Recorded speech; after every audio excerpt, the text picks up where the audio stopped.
Welcome down to my 9-foot homemade oak bar. Pour yourself a cold one. You are listening to Bucs in the Basement. My name's Chris, and Craig here is the biggest Pirates fan you'll ever meet. Let's talk Pirates baseball now. Welcome to Bucs in the Basement. Now I see the changes in this town. They change, they say one thing, but then the next day it's different. They change, but they don't know what they want. All they do is change. Going left, going right, travel day, travel night. That's where we'll go. No excuses, no goodbyes, no one cries, no one lies. We'll never know.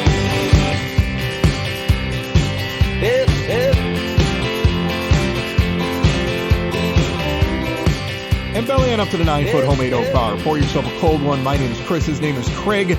This episode and every episode of Bucs in the Basement currently brought to you by shopyins.com. Get over there and get some great merchandise. It's all that Craig wears. That's it. I think at this point, people who are not from Pittsburgh or don't know about shopyins.com look at him and think to themselves, what city is he from with the Y on his hat? Right? I mean, when was the last time you wore something that had a P on your hat? It's been a while, man, and they might think I'm from like Youngstown or something, though. But it's definitely a Yins. Listen, 20% off for new customers. Join the Yins Nation. 3 dynasties, 1 brand. Yins, the #1 brand for Pittsburgh sports, and the proud sponsors of Bucs in the Basement. You have a notebook in front of you. Why? Well, Chris, I do this kind of every year. And it's because I'm just like a total dork and can't really think of anything else to do with my time, I guess. Yeah, and you're old, too. You're obviously old because you don't have your notes in your phone or even on your laptop. You're walking around with a notebook, like something I had in high school 3 decades ago. Yeah, I mean, I have all the technology in the world. I could probably just put it on my iPad or pull something up. But no, I pull out like the old school notebook and write down. Because I like the thought of like erasing. I don't know what it is. It's like if I'm thinking of something, it's like, no, I want to erase that, maybe just to get rid of it totally out of my mind, or just it's just the way that I operate. But I have a depth chart, and I kind of call it my own, Fangraphs roster resource, where it's, that one is broken down by positions in the minor leagues, and it's starting with, your starters and your 26-man. I just kind of lay out like my top tier guys in, who could compete for that position at the major league level. I put that in a tier 1. A tier 2 is, maybe not the greatest option, but maybe next man up. And the third tier is kind of like who's on the way. And it doesn't even have to be immediately. It's just the guys that kind of pop into your head as to who could play that position. And I do it, catcher, first base, all around the diamond. And then I do the starters and the bullpen separately. And it helps me think, like, if there's holes, where those holes could be, and also, where the holes are. For me, where the holes could be is shortstop. That's where my mind was drawn. I mean, everybody knows, we've been bringing it up, there's a hole at first base. Without Roberto Perez right now, on the roster, he's going to be a free agent here. There's been talk about re-signing him. There's a hole at catcher. We can't go in with, Ali Sanchez, Jason DeLay, and Tyler Heineman instead of, waiting till, Endy gets around. And what about Carter Binns? Do you think that he can move up? He's in AAA currently, and Endy. Do you think Endy or Carter could step in and fill the role on the team, or do you want somebody who's a vet? I want somebody who's a vet, and Carter Binns just has never really shown much since we got him in the Tyler Anderson deal. He hadn't shown much even before that. Well, here's the thing. I was really kind of trying to get to Endy. Yeah. Like I was really trying to get to that, and I was just like, well, I'll just list off a couple of catchers. But I really just wanted to get to Endy because there are some people who are like, I'll just bring him up, even though he only had a couple of at-bats in AAA. And I'm opposed to that because I would rather have him stay in AAA with pitchers that he's going to come up with to the major league roster and get used to catching them, instead of coming up and trying to slide into a role where you're almost jumping a level with the amount of time that he spent in AAA. He didn't spend a lot there. You're almost jumping a level doing this. And you're you're coming in and having to handle a major league staff as a rookie, you have to go out and get a veteran catcher. I think that's something they have to do. It doesn't need to be Perez. I'll be honest with you. It doesn't need to. They can pick from a myriad of catchers out there. I like Navarez, personally. I mean, he brings a little bit of a bat. You need some offense. That's something this team needs to find more of, is offense. But in the end, I would imagine that they will lean towards somebody that handles pitchers well, because growing the staff and getting it on track and finding those starters that are going to be with you for the next couple of years and starting to build something there that is more consistent is probably more important than a guy who hits for a higher average or may have a little bit more pop in the bat. Well, I think this is like kind of like the one position where I know we always say if the bat plays, then, you can find a spot for him. But as far as if you're going to view him as at least your part-time to full-time catcher, and this is, saying what happens with Davis and he comes up and you have two catchers, he can move to other positions and do other stuff. But for me, like if you're going to view him as, okay, we're not going with Roberto Perez and we're just going with Endy and let's just say Jason DeLay for the time being until Henry Davis, works his way up. I think it would be putting a lot of pressure on the young man's shoulders. Not saying that, it's easy to play in the major leagues, but, center field. Left field is left field. Right field is right field. Shortstop. There's just so much different stuff that goes into being the catcher. Like you become the general on the field. You are studying, not only the opposing pitchers to see how well you can hit, but then also, all of the opposing batters to know their tendencies and different stuff. And like you said, managing a staff that, with Mitch Keller, who's finally just come around, JT Brubaker, who's kind of working himself into maybe just being the, 5 on the rotation depth chart or a possible swing man or something at some point in time. But for the most part, you have a very, very, young rotation. So to me, it's like, not only do you need that, the veteran presence, in the starting rotation, you would think you would need that veteran catcher to not only, help the staff, but then to also help and bring Endy along. And you talk about like an Omar Narvaez, and that's a guy who I'd been looking at. I think it was even previously when he was out in Seattle, and I was just like, man, he's definitely got a bat if he could only work on his defense. Well, in 2019, he was negative 18 defensive runs saved in 98 games for the Mariners. I mean, that's just absolutely god-awful. In 2021, because I'm going to skip 2020, I mean, that was just, he was 2 defensive runs saved, but there wasn't a whole lot of innings there. Then you jump to 2021, and he's positive 3 again, and he's positive 1 again this year. So he's an above average catcher with a bat.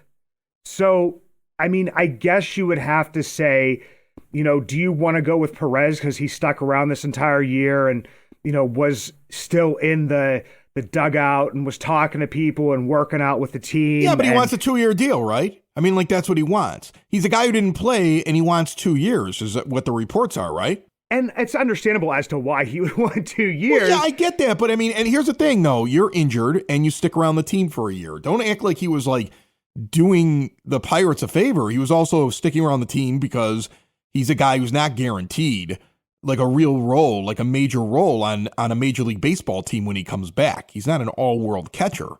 So he sticks around the team because he wants to get that good reputation and ask for 2 years instead of a 1-year prove it. So there's a motivation for being around the team as well. I'm not saying it's sinister, but it makes sense for him to be around the team for his own self-preservation. He kind of has to stay around the team and do that. So, I mean, to me, you're not beholden to keeping him. You should sign the deal with the guy that you think makes the most amount of sense, not only in terms of money and years, because you are going to be getting to your competitive window sooner rather than later, hopefully. I mean, I want to build a culture in 23 and compete for a postseason spot in 24. Okay, that's where they should be realistically at this point. You also have to have somebody that handles the rotation, and you have 3 pitchers in there that might be in that final 5 rotation when this team is moving towards the postseason in 24. Okay, I right now I would say, like you said, Brubaker is probably a 5 on a competitive team, and Keller is a 4, maybe becomes a 3 on a competitive team, and Contreras is probably a 3 that has the chance to move up to the higher end of the rotation, depending on how he develops. And you're going to have to find another top-end rotation guy, possibly in free agency, even, because you're going to save so much money how you constructed it. Maybe you actually go out and get one big thing, like a shiny toy that you can throw in there with the other pitchers, and you might not even have that. But you've got 3 guys right now that you want to see continue to take the next step and the next step and get better as this process moves forward and into the next stage. And I don't know if you hand that to a rookie, and you got to make sure that you're giving it to a capable backstop that's not going to hinder their development and could actually help them. Yeah, and I mean, if you look at like a catcher like a Narvaez, his salary last year in his final year of arbitration was 1 year, $5 million. What you paid to Roberto Perez, and that's the other piece, is that, he did stick around, but it wasn't like he stuck around for free. The man got paid $5 million last year. Right. To play 60 games. So it's not like this, great thing. And guess what? Like you said, it's a self-preservation thing. And of course he wants a couple-year deal. And I'm pretty sure maybe the Pirates could work it out that, they give him a little bit this year, and then if they want to bring him around for the next year, make it like a mutual option or something for the second year. But I mean, even at that, like, to me, I'm just, Narvaez is cheaper. He's younger. The bad part, we were talking about this before the show, Chris, is the 2 guys I was looking at was him and Tucker Barnhart. And both of them were kind of like on the shelf on and off this past season.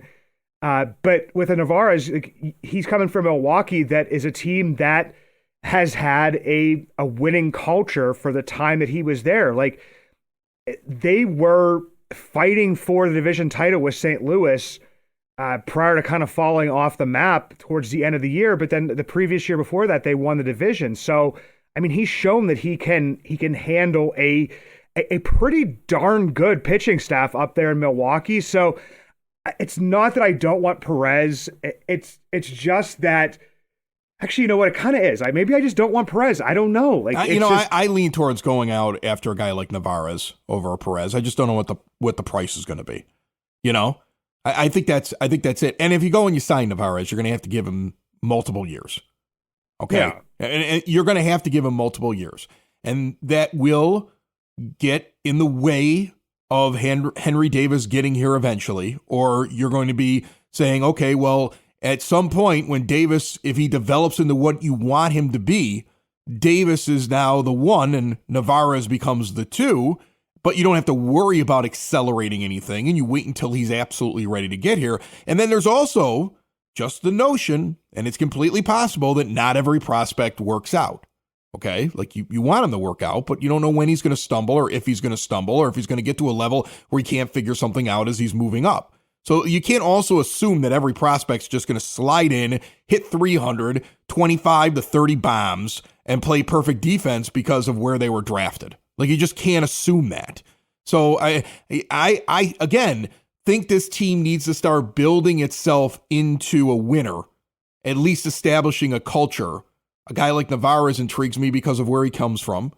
Okay, the staff that he's handled before.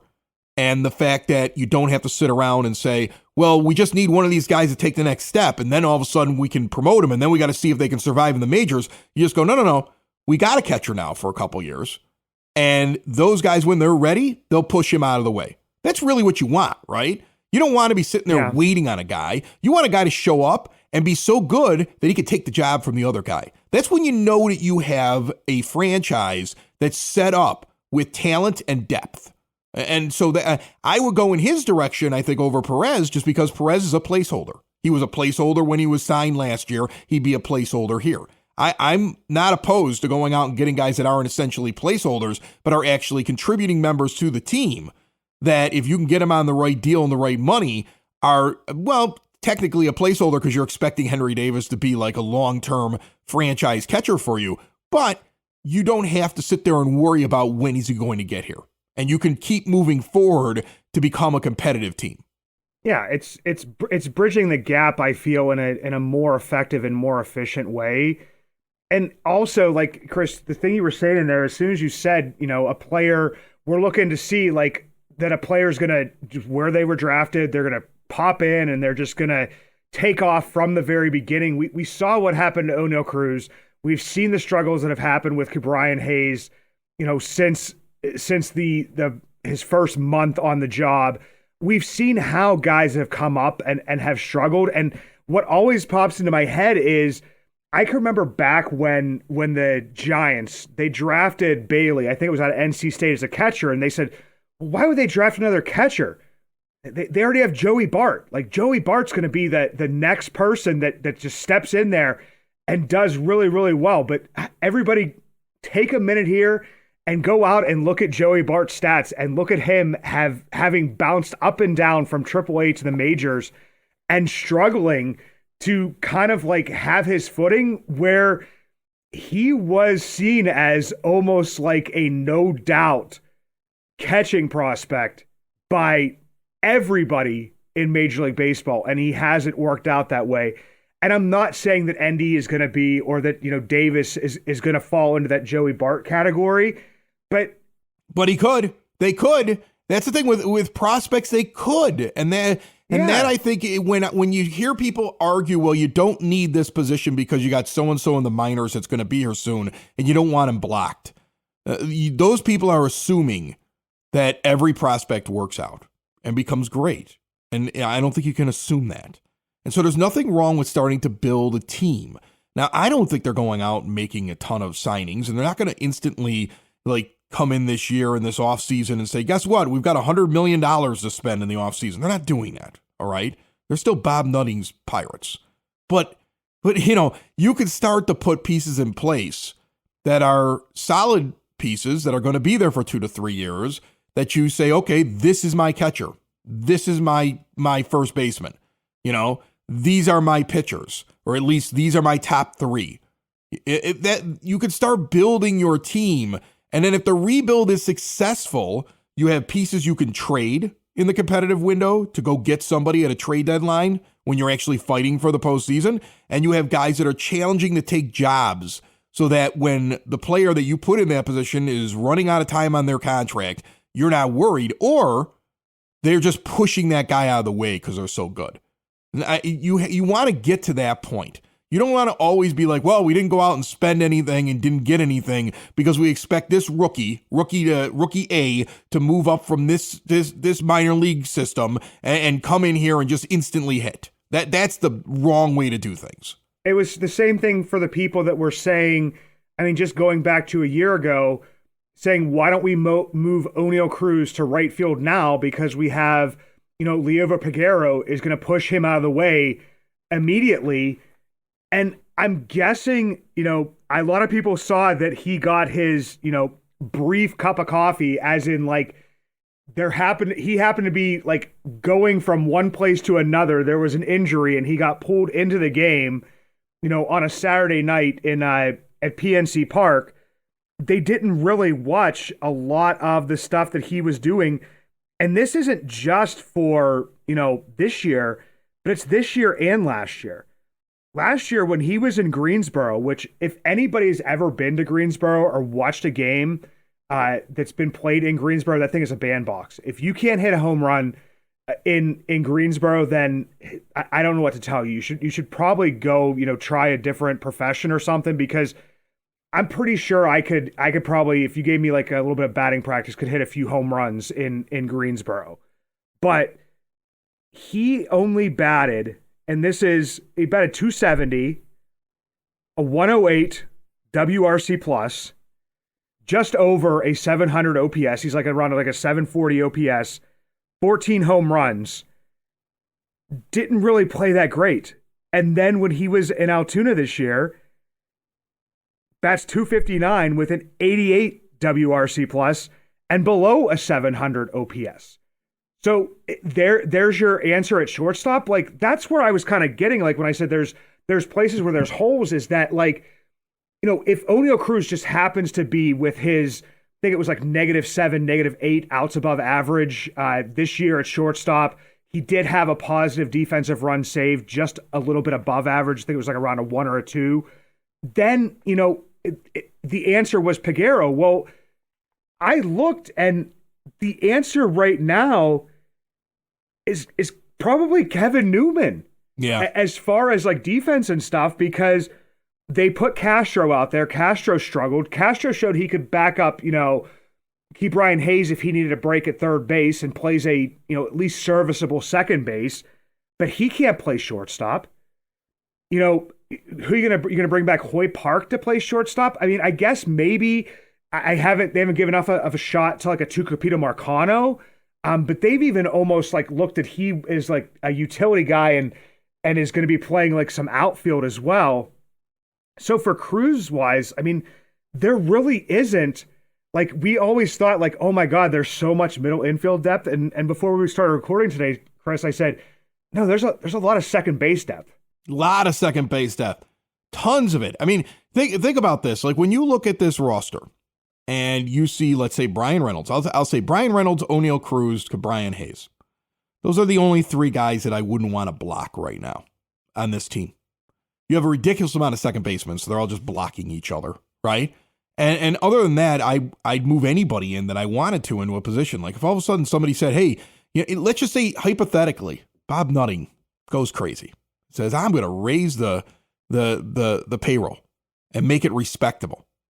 Ben Cherington's able to walk in and add at certain positions, right? He could add a catcher right now, first base, even add at second base with the log jam, and go out and find something that he might like better. Although I'm going to tell you, I think second base is actually pretty thin, so I just keep my log jam and spend my money elsewhere. Okay, but he could also add to his outfield, and it wouldn't necessarily be blocking something that you'd be like, oh, we really missed out on seeing if that guy developed, because you don't know. You don't know at most of these positions how guys are going to end up, and you would definitely add to his rotation. That's what you would do right away with this team, I think, right off the top of my head. Now, it's not happening, but I mean, like, that's what you would do right away. You have an awful lot of players that we're all crossing our fingers take another step, but we don't know if they're going to take another step. We don't know if the guy behind him is going to take another step. I don't mind the logjam at second base, because you got to think, you know, you could just throw a stone into the pile of them and it will at least hit one good baseball player, right? That's going to end up being the second baseman long term. You got to think they're going to find one in there that you're going to sit there and say, yep, that was the one that rose to the top. I love the competition there, because I think it's the one position you don't have to worry about. Yeah, and that's what I look at it. I'm like, okay, I still maybe start Newman there this year. You've got Rodolfo Castro. You got G1 Bay, who can also play second base. You got Marcano, Diego Castillo, Nick Gonzalez, Termar Johnson, who you just drafted. I mean, you have just a string of guys, and it could even be a Liover Peguero pushing from shortstop and going over to second base. You like don't really know. So there's a lot of people there, and then everybody's just like, I don't know if I would add in the outfield. I'm like, I think you almost have to add in the outfield, because you have Brian Reynolds, who's your only answer. That's it. Whether he's playing center field or left, it really doesn't matter. He's your only answer in the outfield. You need 4 outfielders. You need 4 viable outfielders for a 162-game season minimum. You need 4. There's going to be somebody who's going to get injured. You need to give rest. That person's got to rest everybody probably once a week. So there's 3 games right there that 4th outfielder is going to play, and they're the first one in if there's an injury. You need 4. And right now you have 1. You have 1 and a bunch of possibilities. So I would love it if they added in the outfield. I mean, if they added at first base and added in the outfield, and both of them were capable professional hitters that you could put into the middle of the lineup, I'd be ecstatic. Yeah, because I mean, I'm pretty sure that, G1 Bay is going to play some outfield, because he did in the minor leagues at some point in time. But there's also no guarantee that G1 Bay starts the year with the major league team. Like, there's no guarantee for that either. So, like, right now, I said you have Reynolds as your answer. You have Jack Sawinski, who couldn't stick for a year in the major leagues. And granted, he did take the jump from, Double-A the whole way up. You have Miguel Andujar, who you're going to tender, who hasn't been able to stick because of injuries and performance and for whatever other reason. I know he was trying to make it onto the Yankees, but still has not stayed on a major league roster since his rookie season. And then Brian Reynolds, you have Travis Swaggerty, who couldn't work his way up. You had Cal Mitchell, who started hitting in his last trip to the major leagues, but showed that he still wasn't as good at fielding. His arm wasn't as strong. And there's talk, even I have him written down here as a possible option in a platoon with Malcolm Nunez at first base, later on in the season. I have them like in my tier 2. My tier 1 is free agent or trade, free agent or trade, free agent or trade. Like, you need to kind of get a first baseman, but I just don't see, like, you don't know how Kanan Smith-Njigba is going to come back from his injury. So, and how he's going to perform in the major leagues. So he's not an answer. So right now, it's just like we have a glut of, possibilities in the outfield. Well, once again, like, wouldn't you want the guys to be kind of like force themselves onto the roster instead of just being a product of not having any answers? The same thing with, putting Endy and Endy, he could do great, I believe, in the hitting aspect right now. I'm still just not sold on the catching aspect. Get a veteran there.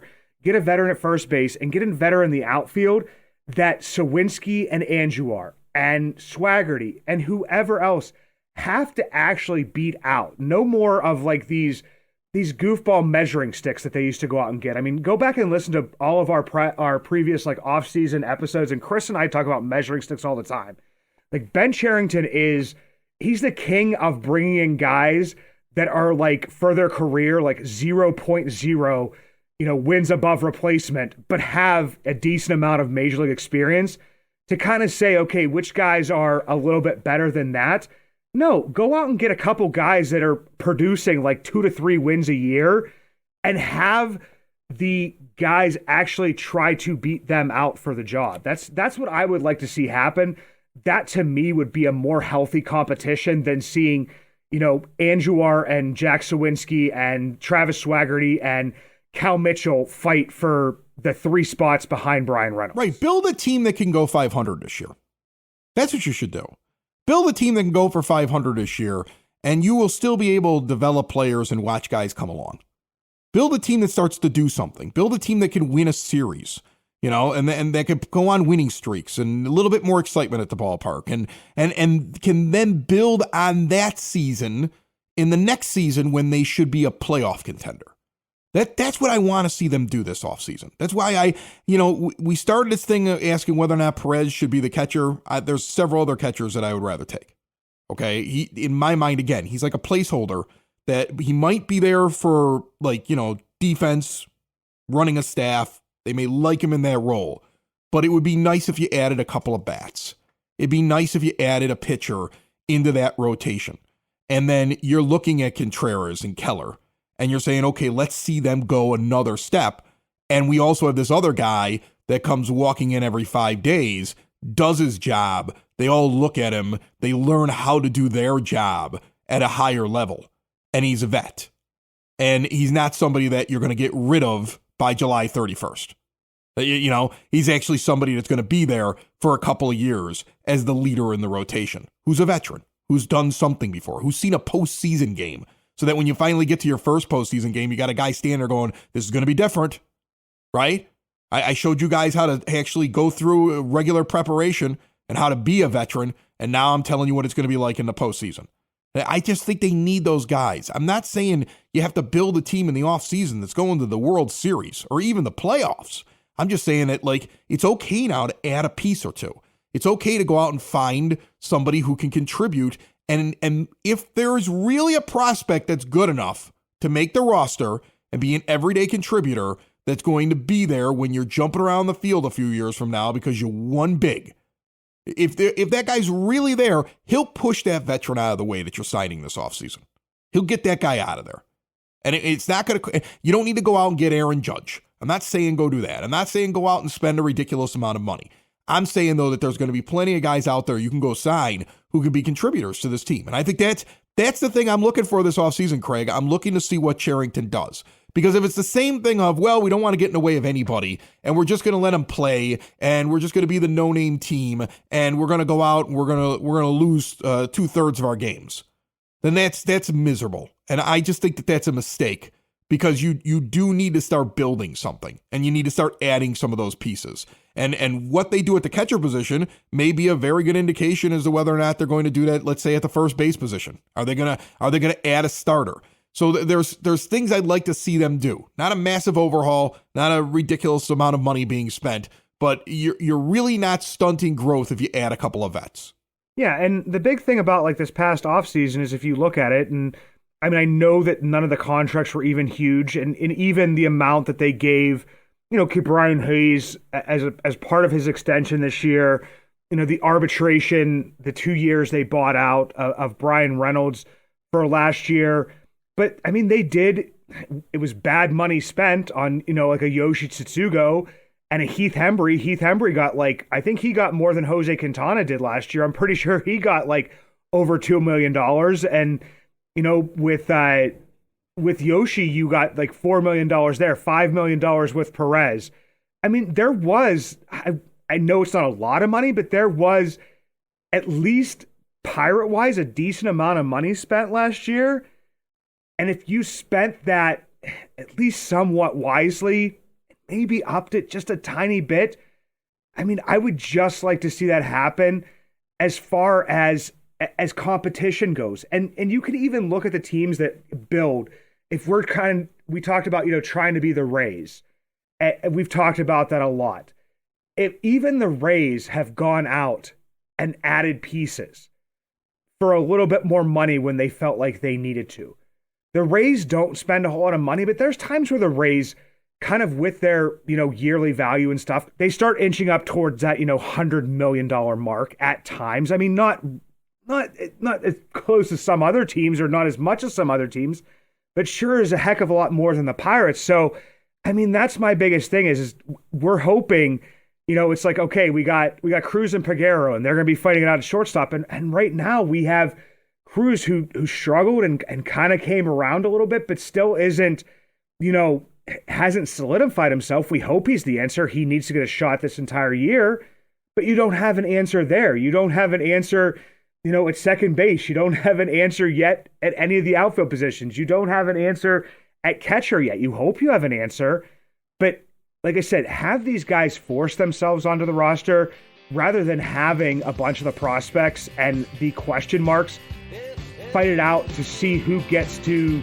answer that question first at the beginning of the season. That just really wouldn't make much sense to me.